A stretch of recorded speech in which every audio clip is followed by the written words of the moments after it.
Seguinte, galera, ele entrou como da prefeitura porque ele está com um problema, tá ok?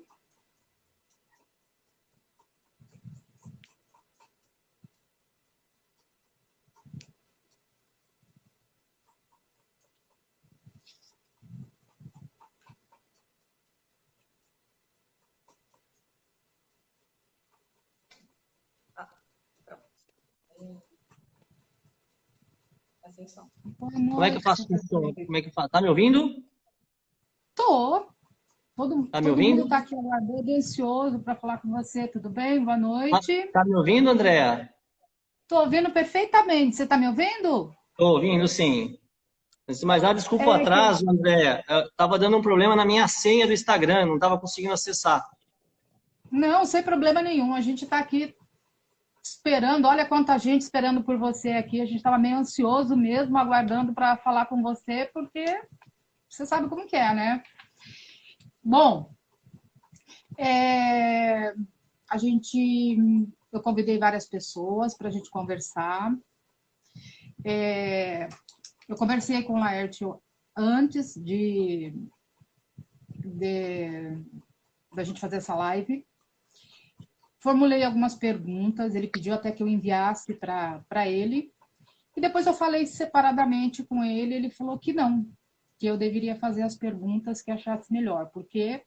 Porque ele gosta de fazer umas coisas bem esclarecidas, bem limpas, né, no caso, e como não tem nada a esconder, vamos fazer as perguntas então, né, Laerte? Então, a minha primeira pergunta seria como começou a sua ideia de se tornar político? Todo mundo quer saber isso. Isso é uma coisa que até eu quero saber desde que eu era nova. Como começou essa ideia? André, cortou bem na hora que você fez a pergunta. Como começou a minha... A Desculpa. sua ideia de se tornar político. Olha, para ser sincero, assim, eu trabalhei na Prefeitura de Salto como procurador e como secretário dos negócios jurídicos entre 2001 e 2004. De lá para cá, eu só trabalhei prestando assessoria como advogado para diversos entes públicos, tá? Não tinha nenhum interesse na política na época, né? Em 2011, a então pré-candidata a prefeita, Marilena Matiusi, a doutora Marilena Matiusi, que é uma grande amiga nossa, me convidou para assessorá-la na campanha, né? Então, eu iria cuidar da parte jurídica da campanha e, na reta final, ela, olha, seja candidato a vereador para nos ajudar, tudo bem? Acabei entrando em 2012, fiquei como primeiro suplente na época, né, pelo partido, pelo PSD. Ela não foi candidata a prefeita, ela se juntou com o Ângelo, né, ela foi candidata a vice-prefeita. E no fim acabei. Aí pega o gosto, né? Que é acabar entrando no sangue, né? Que nem um inseto que pica você e contamina, e você acaba entrando nesse meio de um jeito avassalador. Quando foi 2012, o resultado foi muito bom.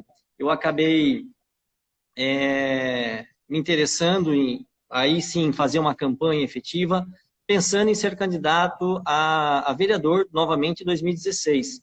Só que um grupo, na época, não sei se você se recorda, nós tivemos os vereadores virtuais, né, em 2012, né, e eu fui escolhido nos vereadores virtuais e saiu um grupo político desse meio, né, e esse grupo político foi crescendo, crescendo, crescendo, até que meu nome foi cogitado a ser candidato a prefeito, já em 2016, e fui candidato a prefeito, na época, pelo partido, um partido pequeno chamado PMN, né? E fui muito bem sucedido, até inclusive, na ocasião, eram 3 candidatos, o próprio Geraldo Garcia, tinha o e eu acabei até sendo dado do que o próprio prefeito da época, né, que era o Juvenil, e isso acabou chamando a atenção.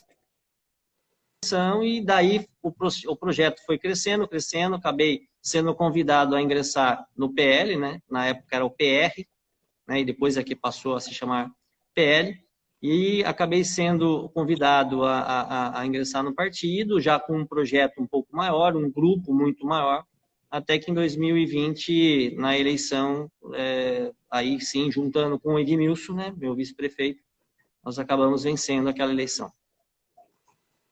Tá. A segunda pergunta, ela não está nem anotada aqui, mas essa pergunta é minha. Em algum momento você se arrependeu de ter se candidatado a prefeito? Em nenhum momento. Não é fácil, nenhum momento. Não é fácil, não é para qualquer um. Você pode conversar com qualquer ex-prefeito de qualquer cidade ou qualquer prefeito de qualquer cidade. Você acaba virando um foco das atenções, acaba virando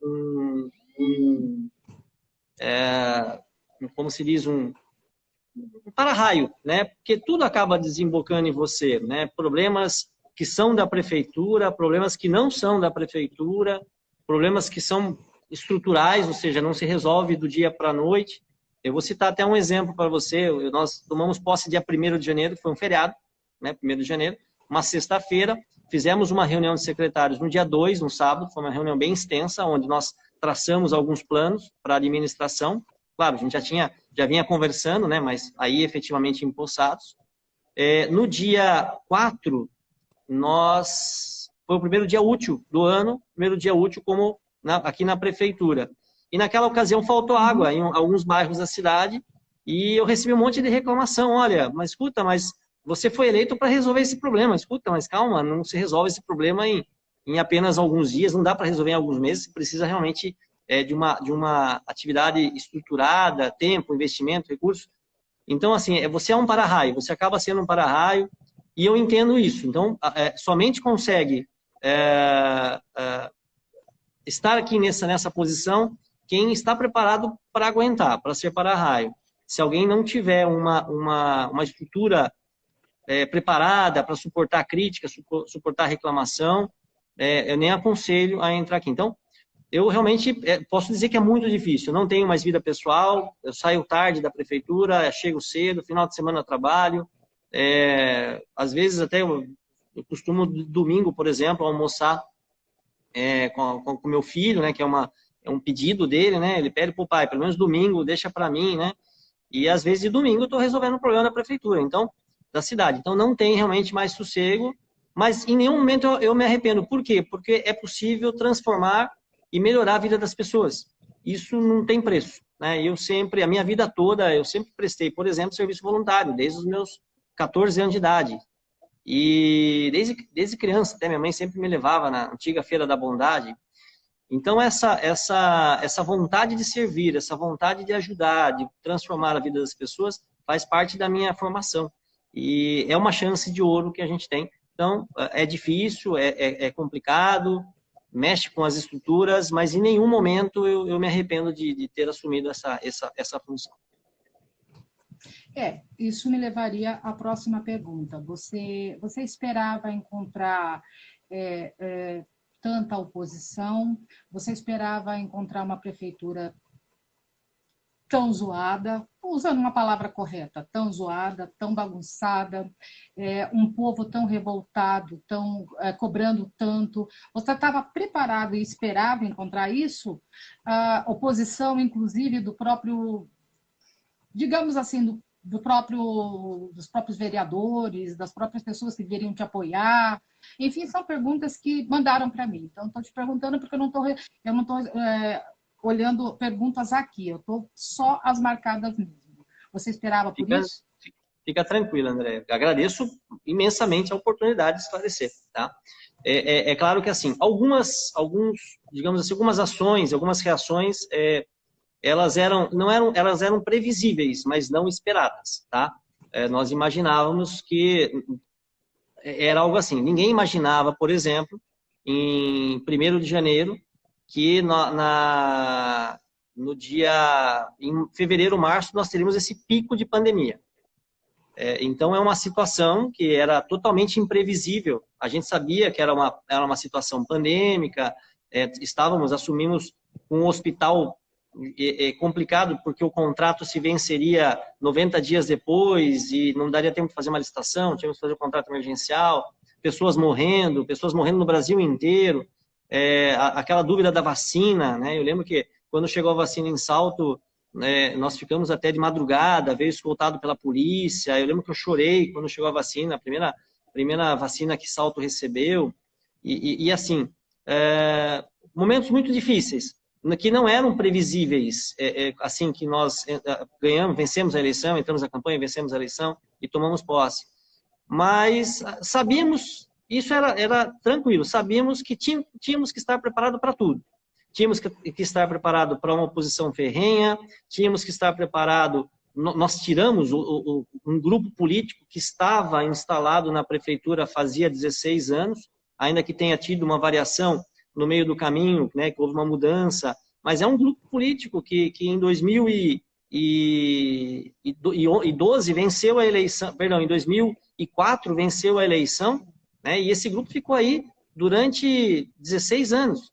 Né, então a gente sabia que ia mexer com essas estruturas e que a gente enfrentaria essa oposição. Já na campanha, nós enfrentamos muita oposição desse grupo.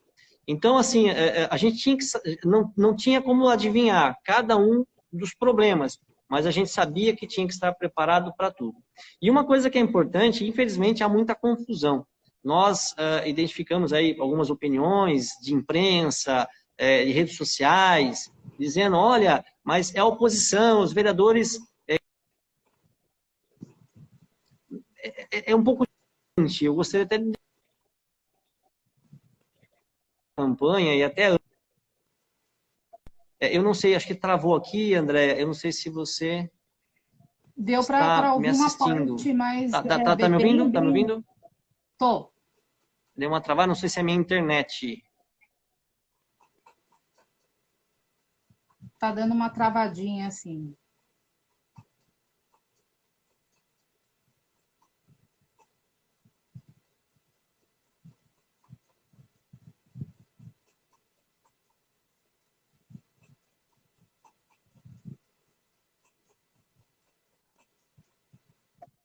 Agora, voltou.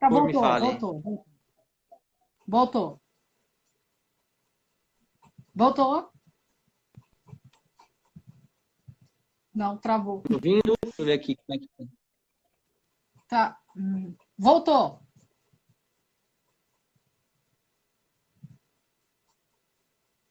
Travou. Alô? Oi?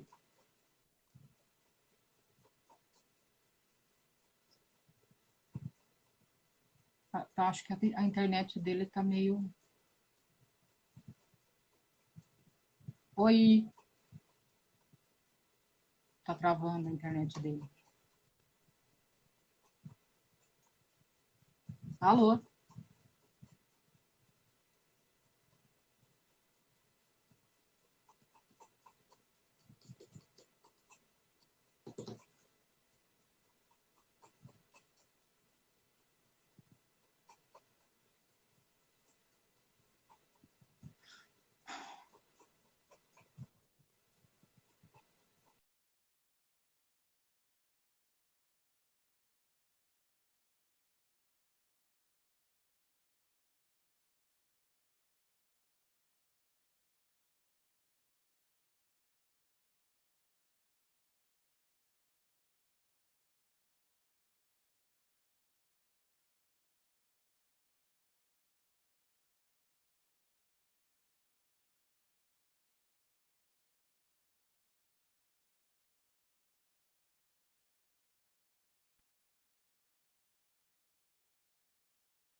Alô?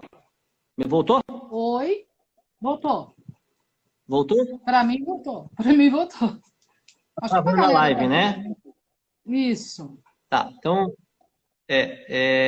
só voltando, então assim, tá ouvindo? Tá ouvindo? Estamos, perfeitamente.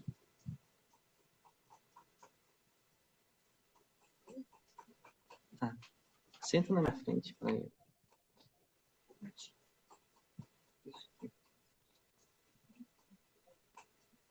Não, é que daí eu vejo para vocês precisando. Tá me ouvindo? Pode falar, senhor prefeito.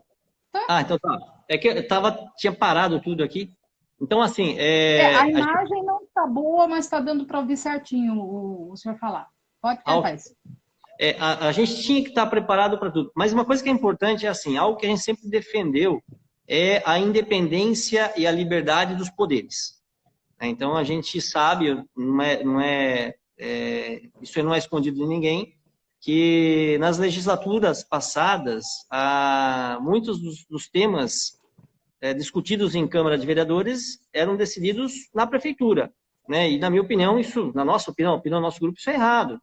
Então, nós entendemos e sempre manifestamos, isso inclusive foi a tônica da primeira manifestação que nós fizemos lá quando tomamos posse na Câmara de Vereadores, de que nós entendíamos a necessidade de uma independência dos poderes. E nós respeitamos essa independência dos poderes, e exatamente isso acaba estranhando para muitas pessoas. Então, por exemplo, quando um vereador que foi eleito do nosso lado nos critica, as pessoas acham, mas ele é do grupo do Laerte, do Edmilson, eles não poderiam estar criticando. Pode sim, porque eles são independentes, né? Assim como vereadores que não foram eleitos conosco, muitas vezes nos elogiam, né? Estão conosco, participam desse processo, vêm conversar, nós, portas abertas, nós atendemos a todos os vereadores, independente de quem quer que seja, do partido que faz parte, quem apoiou, quem votou. Nós temos secretários que não votaram na gente, né? A gente sempre até brinca nas reuniões de secretários. Então, assim, nós entendemos essa importância, isso faz parte da democracia. E isso é estranho aos olhos do pessoal que estava acostumado com aquilo que, na nossa opinião, não era o correto, né? Que era essa vinculação entre o Poder Executivo sobre o Poder Legislativo. O Poder Executivo, sabe-me lá por quais razões, né? Pautando o que ia acontecer no Poder Legislativo. E nós entendemos que isso não é o correto. Então, essa independência, ela causa estranheza naqueles que estavam acostumados com aquilo que se encontrava. Mas, para nós, é o que tem que acontecer. É vereador de situação, ou seja, foi eleito conosco, nos criticando a administração quando achar que deve criticar, né? E vereador que foi eleito pelo outro grupo, defendendo os nossos projetos, isso faz parte. O que a gente, às vezes, estranha é quando a crítica ela não tem o objetivo de construir, mas de destruir. É a crítica destrutiva, né? Nós compreendemos, entendemos, aceitamos e ouvimos a crítica construtiva, aquela em que o cidadão, o vereador, aponta a falha, ele pode ter razão e nós temos que tomar alguma atitude, ou ele não tem nenhuma razão, mas nos chama atenção para um outro aspecto ou nos permite esclarecer o que está acontecendo. Vamos citar um exemplo.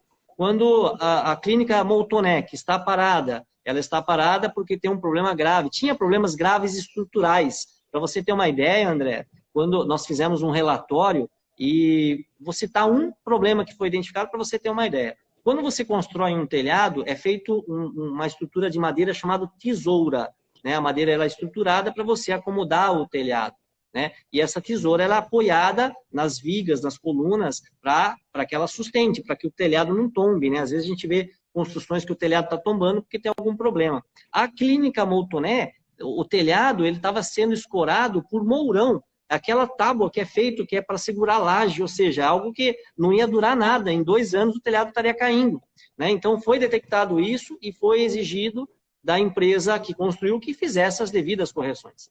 Além disso, optaram num lugar péssimo aquela clínica. Aonde foi construída a clínica, passava um córrego, era um charque, era inundado, né? O pessoal mais antigo diz que tinha um lago lá. E por isso mesmo, se você vai na clínica, mesmo em época de seca ou sem chuva, a água brota nas laterais, a água brota de baixo para cima.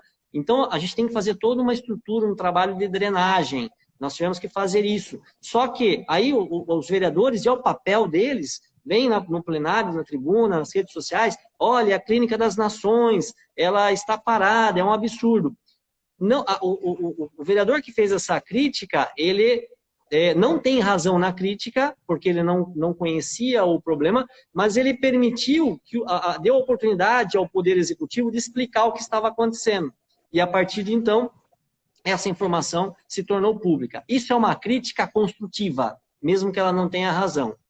Quando eu digo crítica destrutiva, é o vereador que sabe o que está acontecendo, que já falou anteriormente, que foi explicado por que a clínica não funcionou, né? E vem de novo e repete a mesma crítica apenas para apontar. É a crítica pela crítica. Essa é a crítica destrutiva, é a crítica que nós não concordamos. Respeitamos, democracia faz parte, mas nós não concordamos. Que esse foi o motivo dessa live, porque é uma pena que a imagem não está muito boa, não sei se o senhor vai até conseguir responder até o fim, mas é um motivo de tanto bochicho, tanta conversa, tantas coisas, porque, na verdade, você não tem muita, como diz, muito tempo na sua live para estar respondendo pessoas, você tem mais tempo para falar sobre suas coisas.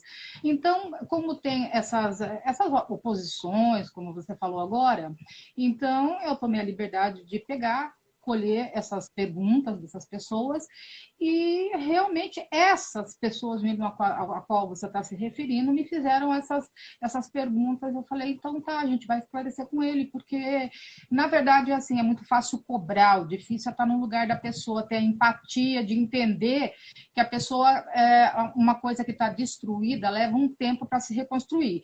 É óbvio, é muito fácil cobrar das pessoas isso, né? Mas é difícil estar no lugar delas. E também tem o lado do povo, né? Aqui não é um debate, é uma live, mas tem o lado do povo. Eu vejo pela questão da água, né? Mas tá faltando água aqui, tá faltando água lá, mas eu vejo muita gente pelas ruas com mangueira, lavando. Eu acho que todo mundo tem que se conscientizar que tem que economizar também. Então, ninguém fala assim, olha, vamos fazer um mutirão, vamos reunir, vamos fazer isso. Não tem. É cobrança atrás de cobrança. Então, eu vejo por esses lados também. Não existe ajuda, existe só a cobrança. Então, eu fiz essa live, o senhor me conhece, né? Desde pequena que eu te conheço, depois a gente trabalhou junto no fórum um pouco tempo, mas trabalhamos. Então, resolvi fazer essa live para esclarecer essas perguntas. Outro vereador que me pediu para perguntar para o senhor. Como está a situação financeira da prefeitura agora? É uma pergunta boba, mas a gente pergunta. Não, tranquilo. Viu? Estou aqui para responder a todas as perguntas. Existe...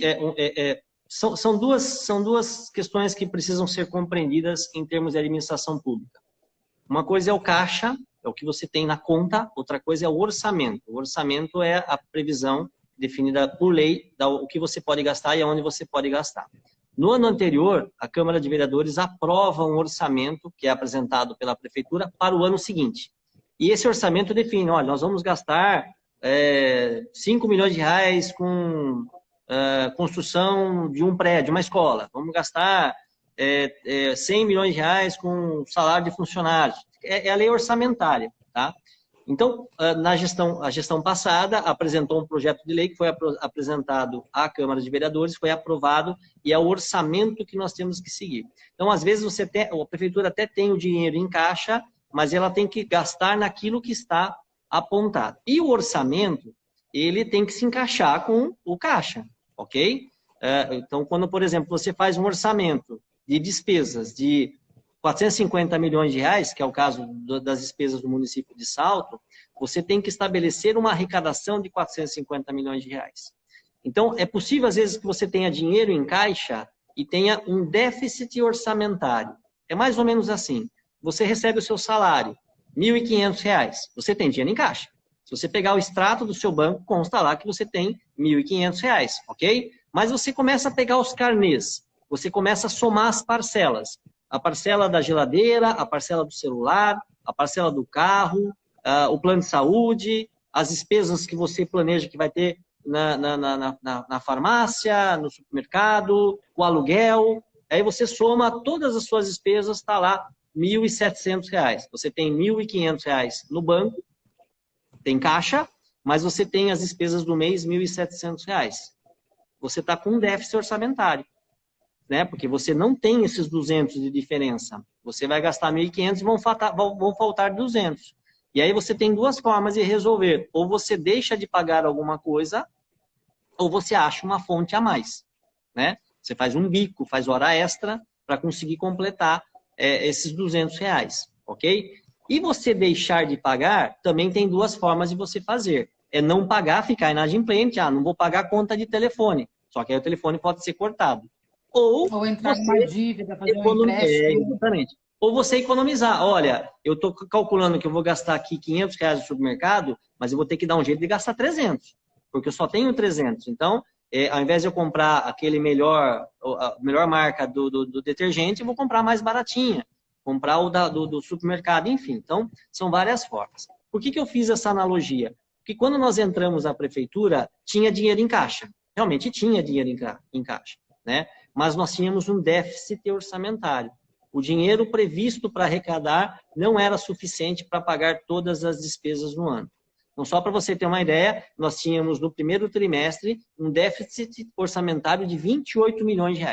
Ou seja, a prefeitura tinha R$ 28 milhões em despesas que não conseguiria arcar com aquilo que estava previsto a arrecadação. Aí tivemos que correr atrás. Por quê? Porque quando você tem um déficit orçamentário, você não consegue fazer nada. Por exemplo, qualquer coisa fora, né? Vou citar um exemplo. Eu preciso comprar, vamos fazer uma obra aqui. Precisamos fazer um serviço. Vou citar um exemplo. A Areninha, né? Que é uma outra obra que o pessoal reclama muito. Quando nós encontramos, a Areninha ela estava praticamente pronta. Ela estava inaugurada, né? Porque foi feito um evento de inauguração, mas não oficialmente inaugurada, porque é uma obra do governo do estado e o estado não inaugurou aquela obra. Pois bem, ela estava lá no local, tinha quadra poliesportiva, né? Perdão, quadra de futebol society com a grama sintética, tinha uma quadra de basquete 3, enfim. Só que quando eles prepararam o espaço para colocar a areninha, eles cavaram o terreno, né? E tem um barranco lá de quase 8 metros de altura. E esse barranco ainda está correndo o risco de desmoronar. Inclusive trincou, tem um bar em cima, uma lanchonete, que o piso está trincando. Se você olhar lá, tem rachaduras. Só não desmoronou ainda porque não choveu, né? Que a gente não está tendo chuva. Mas se tivesse chuvas torrenciais, com certeza cairia um pedaço daquele barranco. Ora, nessas condições, a gente coloca em risco a vida das pessoas que vão frequentar lá. Então, não tivemos escolha. O que nós fizemos? Cercamos o local e proibimos a utilização até que se fizesse um muro de arrimo. Muro de arrimo para você conter aquele barranco. O muro de arrimo, hoje, está orçado em R$360 mil. Nós não tínhamos no orçamento R$360 mil, né? Porque apesar de ter dinheiro em caixa, as despesas que a gente tinha previsto não permitiam gastar com R$360 e muro de arrimo. Então não deu para fazer no começo do ano. Bom, por que eu falei isso daí? Porque nós tivemos que fazer todo um trabalho para recuperar o orçamento do município. Então fizemos o PEP, que permitiu uma arrecadação maior. Tivemos excesso de arrecadação de impostos, né? O governo do estado repassou mais ICMS, o governo federal repassou mais IPI do que estava previsto. Adequamos alguns contratos, rescindimos contratos. Nós tínhamos 2 contratos, Andréa, que faziam a mesma coisa e, na verdade, não era utilizado nenhum nem outro, né? Então, o que nós fizemos? Nós rescindimos os 2 contratos. Tinha um outro contrato de uma obra extremamente desnecessária, milionária, rescindimos esse contrato, enfim. Adequamos o orçamento do município e para que a gente se adequasse com as despesas que nós teremos no ano. E nós vamos entregar, está previsto, é claro que isso é uma informação que a gente fecha em dezembro, né, 31 de dezembro, mas está previsto que nós vamos terminar o ano com um superávit orçamentário de R$6 milhões. Tá? Então, ou seja, saímos de um déficit de 28 milhões para um superávit de R$6 milhões. E mais do que isso, fizemos muita coisa. Pegamos, por exemplo, agora sim, com dinheiro, com orçamento positivo, separamos os R$360 mil do muro de arrimo e já estamos em fase de licitação, aquele muro de arrimo que vai permitir efetivamente a inauguração da areninha. Então, esse é um trabalho que nós tivemos que fazer durante o ano, né, fruto de muito esforço, muito sacrifício, e assim, é sacrifício mesmo porque vinha o secretário, né, nós temos os secretários, ele vinha aqui, olha, eu preciso contratar uma empresa para fazer um serviço. Aí a gente ia lá na finanças, né, da secretária Adriana, não tem orçamento, não dá. Não, mas eu preciso. Fala, não dá, não tem orçamento. Mas eu preciso contratar não tem orçamento. Então, essa situação, ela emperrou o começo, né, esse primeiro trabalho, exatamente para, aliás, acho que acabou de entrar aqui a doutora Adriana, que é a nossa secretária de Finanças. Estou falando de você, tá, Adriana?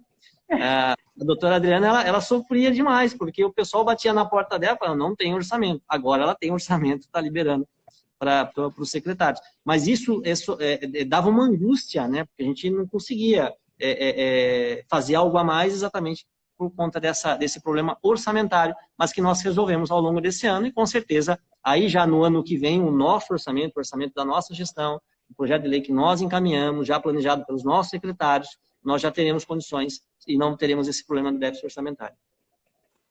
Muito bem. Falo bastante, né, André? Isso já responde algumas perguntas de algumas pessoas aqui. Tem algumas perguntas aqui que eu vejo como, né, meio assim estranhas, mas devido à situação do país, mas como perguntaram, eu vou dar uma disparada aqui já para a gente agilizar as coisas. Olha, teve um que perguntou aqui se tem ideias na questão do andamento da questão da água na cidade. Outro perguntou se tem ainda projeto para trazer empresas para Salto. É uma coisa assim que eu acredito que seja a longo prazo, né? Não sei. Não, até curto prazo. Vamos citar o exemplo da Ambev, que vai gerar quase 600 empregos, né? A obra está todo vapor, deve inaugurar no começo do ano que vem, né? Então, só para citar um exemplo. Né? Então, assim, e diversas outras empresas que estão instalando na cidade. É claro que nós estamos num pós-pandemia. Né? O primeiro semestre você não tinha investimento praticamente nenhum. Né? E tanto que, se você pegar a nossa curva de empregos, ela melhorou a partir do momento em que começou a liberar a atividade econômica. Tá? Então, é claro que emprego, né? A prefeitura ela não gera emprego. Né? Ela não cria empregos. Ela oferece condições para a geração de emprego. E nós temos um vínculo muito grande entre os secretários com o investimento.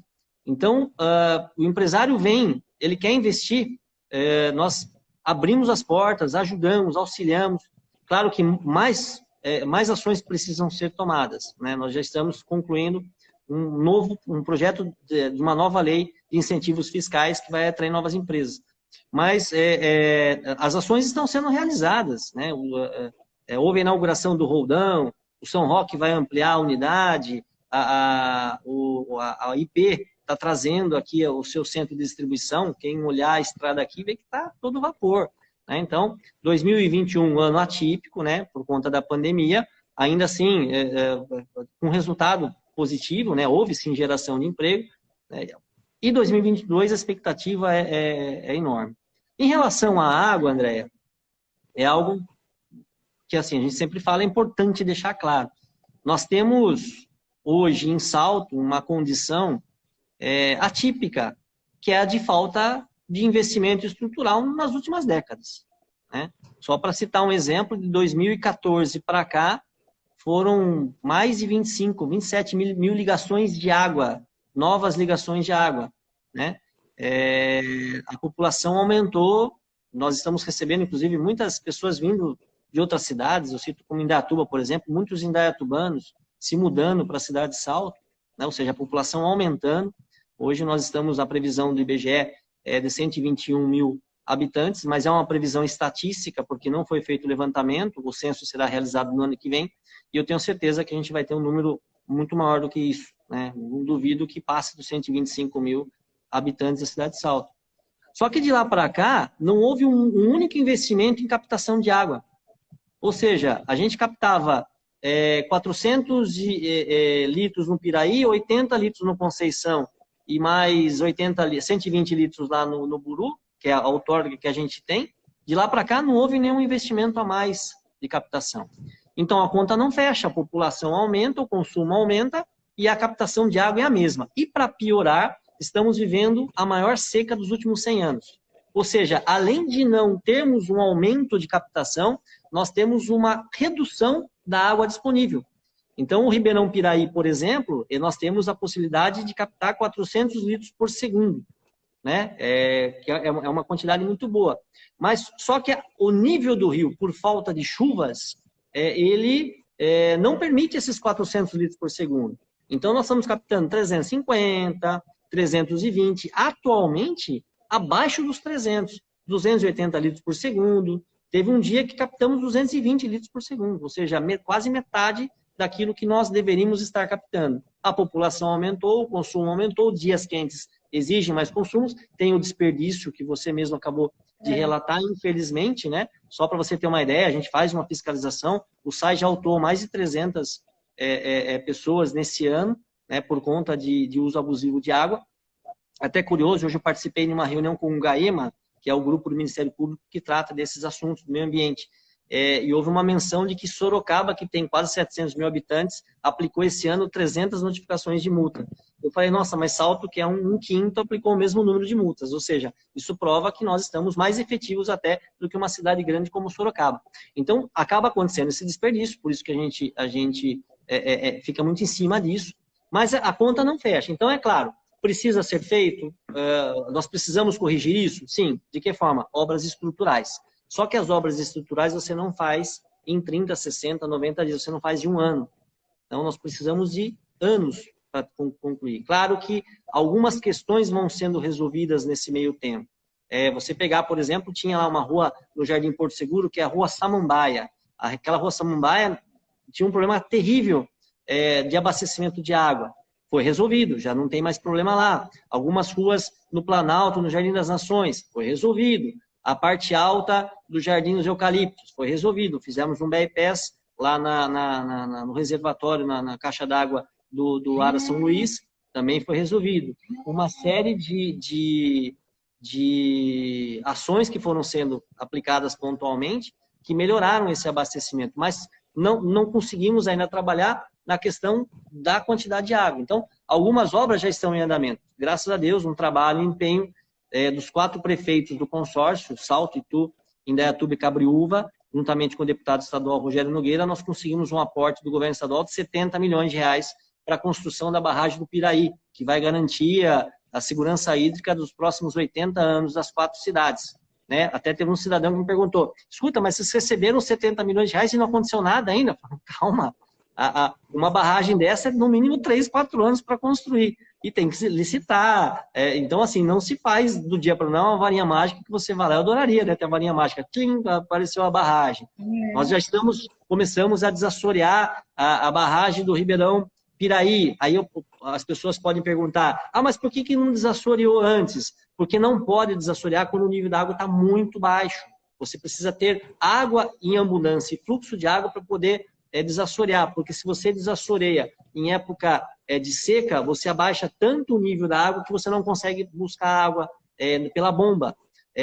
A obra do Buru também, nós vamos fazer o desassoreamento, vamos fazer pequenas barragens, um problema muito sério, nós não temos reservação de água tratada na cidade de Salto, nós temos poucos reservatórios, né? Outro dia a gente estava circulando por Indaiatuba tem 8 reservatórios, cada um de 5 milhões de litros de água, espalhados pela cidade.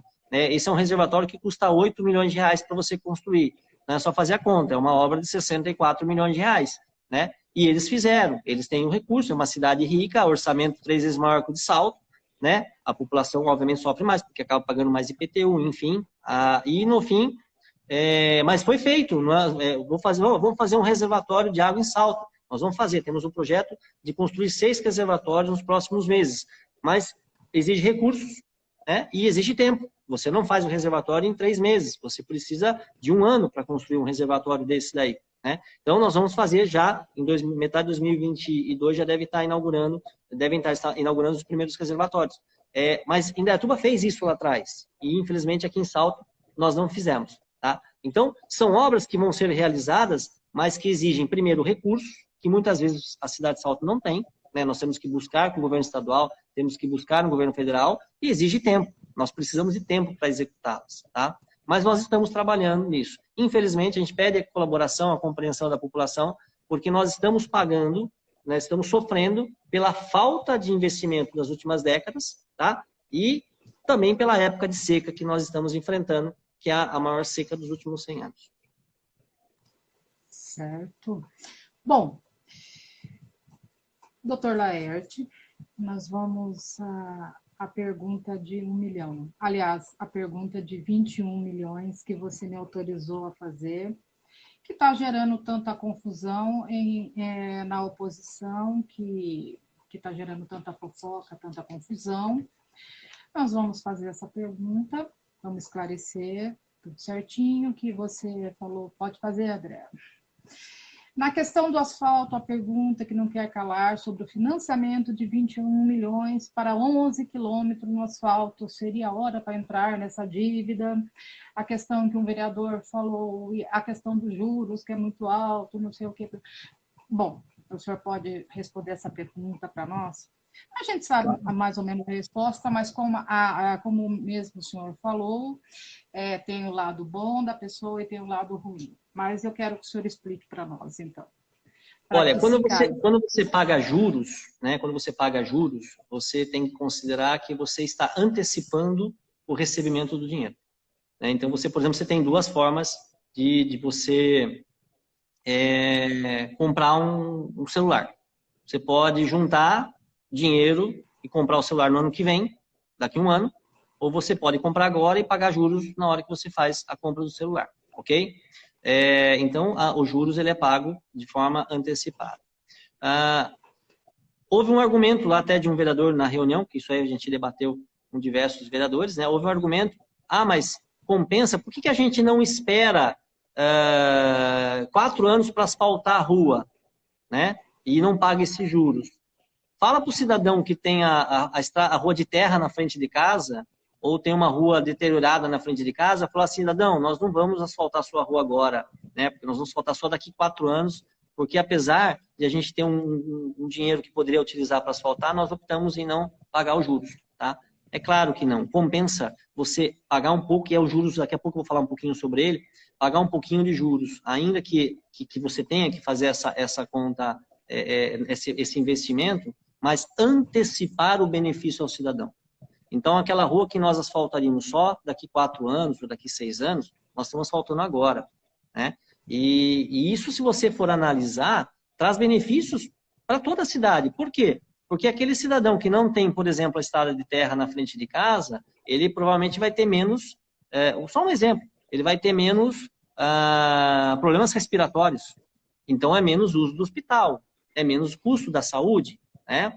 A rua, por exemplo, asfaltada, ela gera menos manutenção para cortar o mato do paralelepípedo, né? Então, é menos uso do caminhão, menos uso de mão de obra, de material para cortar. Enfim, estou dando um exemplo para você entender que, além do ganho econômico, além do ganho pessoal, né, o ganho humano, o benefício para a população, você também tem um ganho econômico. Tá? Em relação aos juros, é importante dizer o seguinte, os juros para poder público, ele não é diferente dos juros que o cidadão comum toma no banco. Por quê? Porque ele é um juros subsidiado. É um juros que o governo joga lá embaixo. Né? Para você ter uma ideia, a taxa de juros é de 3% ao ano. Né? Se você for no banco, André, vai no banco lá, pede um empréstimo, eles vão te cobrar 3% ao mês. Né? Para poder público é 3% ao ano. É uma taxa subsidiada, plenamente compatível com o orçamento do município. A gente não é irresponsável fiscal. A gente tem, inclusive, leis que exigem responsabilidade fiscal. Quando a gente contrai empréstimo, é feito um cálculo de quanto isso vai impactar no orçamento. O impacto é mínimo no orçamento. Tá? E o benefício é antecipado. E tem um detalhe. Olha a vantagem. Nós precisamos pavimentar. Mas e a água? E a saúde? Olha, a prefeitura, ela tem que cuidar de água, tem que cuidar de saúde, tem que cuidar de educação, mas ela também tem que cuidar de segurança, ela também tem que cuidar de pavimentação, ela também tem que cuidar de limpeza das praças. O poder público, ele atua em todas as áreas, tá? Então, as ruas que precisariam ser pavimentadas, nós iríamos fazer um esforço enorme para pavimentar, com o dinheiro emprestado ou com recursos próprios. Qual é a vantagem de você obter esse dinheiro emprestado? Ele é um dinheiro que você antecipa e é barato. Né? Ele está plenamente, se você se bobear, a inflação come os juros que está sendo pago. Porque a inflação, ela existe e ela é sentida por todo mundo. Tá? Só que o que acontece? Você antecipa o benefício e abre espaço no caixa do município.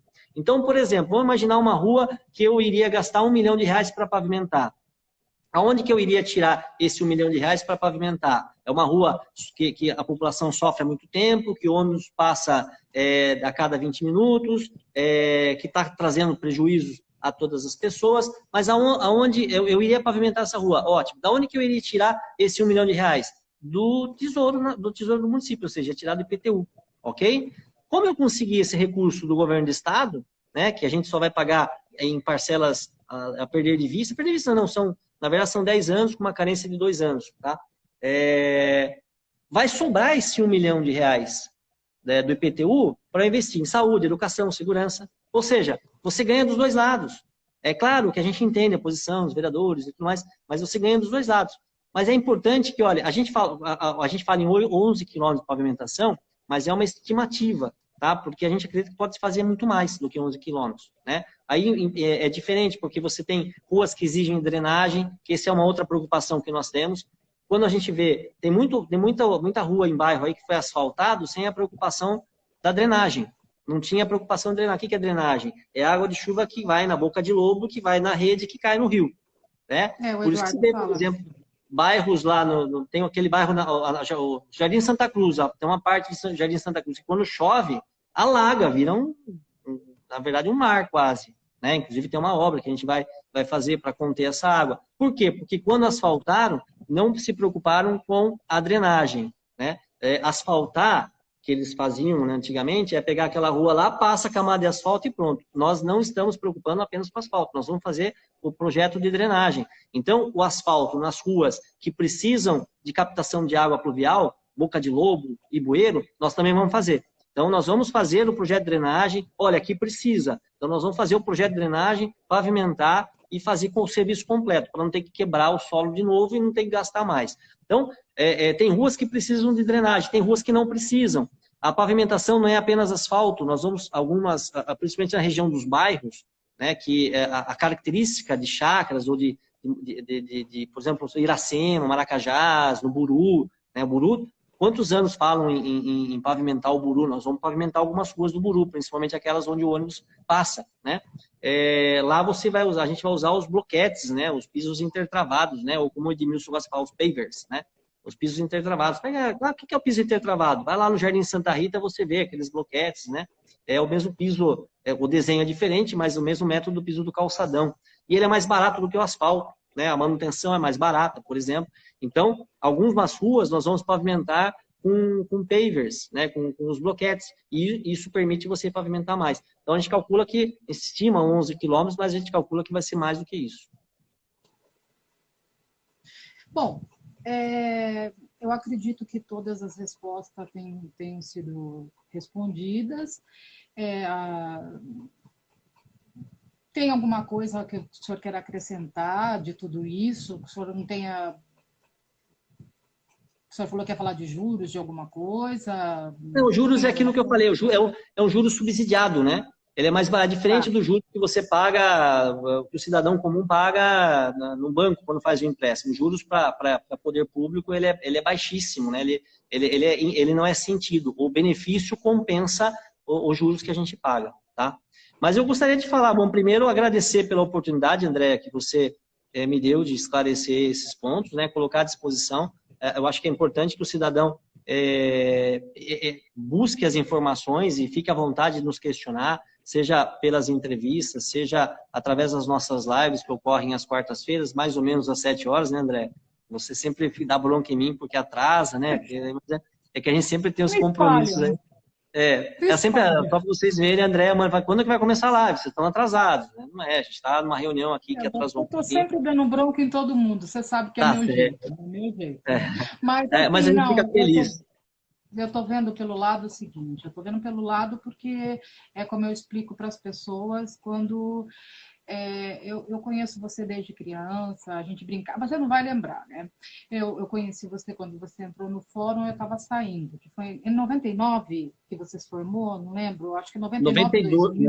Não, 92, André. 92, isso. Eu estava saindo... Você não tinha nem nascido ainda. Que nem... Acabei de fazer 5.0. Então, assim, a gente foi na época mais ou menos, a gente se esbarrou lá. Então, assim, como pessoa eu conheço, quando você lembra a primeira pergunta que eu te fiz quando você foi candidato e você cumpriu, né? Então, não é por eu conhecer você que eu gosto do seu trabalho, por ser amigo, não é. É porque realmente eu acho que você é uma pessoa muito íntegra. Então, assim, realmente, eu dou soco mesmo, você sabe. Se tiver certo, eu dou, então é meu jeito. Então, assim, eu realmente quis fazer isso daí porque eu vejo as pessoas comentando lá naquele grupo. E eu vejo que tem um monte de coisa que são coisas inúteis de se falar, sabe? Do tipo, meu, a praça aqui do meu bairro está cheia de brinquedo, o prefeito não vem aqui catar. Meu, a gente está com tanta coisa séria para resolver, você tem que ir lá catar brinquedo para as pessoas. Então, eu acho que as pessoas têm que se conscientizar que tem coisas mais urgentes para ser feita, que as pessoas têm que se unir para tentar também fazer alguma coisa, porque até, eu não sei se eu comentei com você, eu cheguei para um vereador e falei para ele, meu, em vez de você ficar brigando, você sabe quem é, né? Em vez de você ficar brigando aí, vamos fazer o seguinte, vamos pegar o final do ano, vamos pegar aí, vamos reunir todo mundo e vamos, sabe, pegar comida para o pessoal, sair, levar brinquedo para as crianças. Bom, Eu não. Eu não. Então, não quer gerar polêmica, quer briga, mas não quer fazer uma coisa boa para o povo. Então, assim, eu acho que as coisas têm que vir daí, da minha parte, eu penso. Então, eu acho a sua atitude legal. A primeira pergunta que eu fiz para ele, para quem estivesse perguntando, foi o que ele faria pela saúde. Ele falou que a primeira coisa que falou para mim é que você cuidaria muito bem da saúde. Você, em nenhum momento, você descumpriu sua palavra, você não deixou a peteca cair. As coisas, ao meu ver, estão muito bem. E eu quis esclarecer porque, realmente, vendo essas pessoas falar, eu me sinto atingida, porque você sabe que eu tenho um problema de saúde muito sério e você nunca deixou a gente na mão. Então, eu agradeço você por essa oportunidade, por estar falando com você e nós agradecemos, né, por esclarecer tudo que eles perguntaram aqui e estamos à disposição. Sempre que você quiser falar com a gente, nós estamos aqui. Laerte, desculpa tomar seu tempo, tá imagina. bom? Peço desculpa pelo atraso. Obrigada. É porque é ignorância de quem não sabe mexer com o Instagram direito.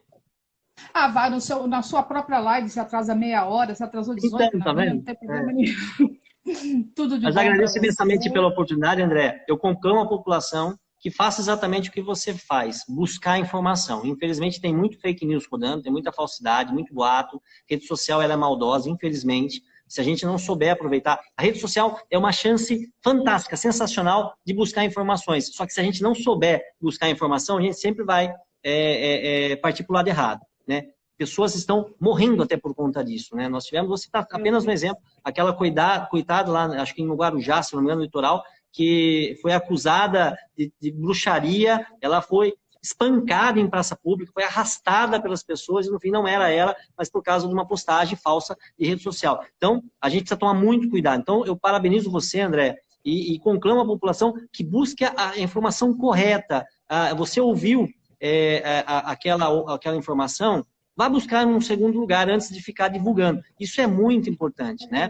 Então, eu conclamo realmente que a população siga o seu exemplo, tá? E aproveitar a oportunidade, já que nós estamos em época natalina, desejar a todos, né, aqueles que vão encontrar daqui para frente, um santo Natal, né, uma excelente passagem de ano, que 2022 seja um ano maravilhoso. 2021 é um ano muito sofrido, nós sofremos demais, mas a gente tem que olhar esse ano 2021 como experiência, pensando em 2022. Uma frase de Santo Agostinho, ela me marca muito. Ela diz que nós temos 3 presentes, né? O presente que passou, o presente que estamos vivenciando e o presente que queremos ter. Então, nós temos que aproveitar o presente que passou para que a gente se prepare para o futuro, curtir o presente que nós estamos vivenciando e planejar o presente que nós queremos, que todos nós merecemos. E eu desejo isso a todos vocês, um santo Natal, uma época de reflexão, que todos tenham muito sucesso na vida, que a gente tenha realmente uma cidade que todos nós merecemos.